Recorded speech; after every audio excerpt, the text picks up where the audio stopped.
It's 11:30 and we are going to pray now for our lunch.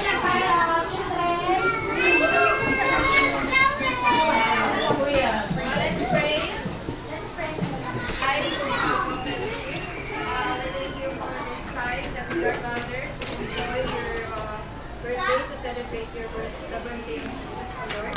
We thank you for this opportunity that our children will watch together.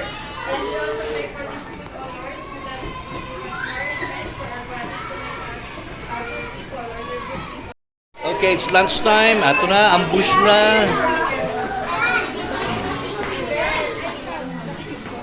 Ano sa'yo ang bulit yung sa'yo ba siya? Kami ngayon, salo-salo kami.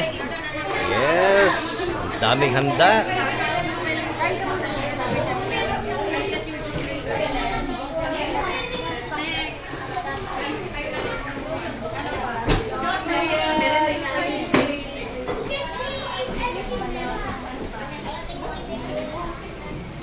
Later, let them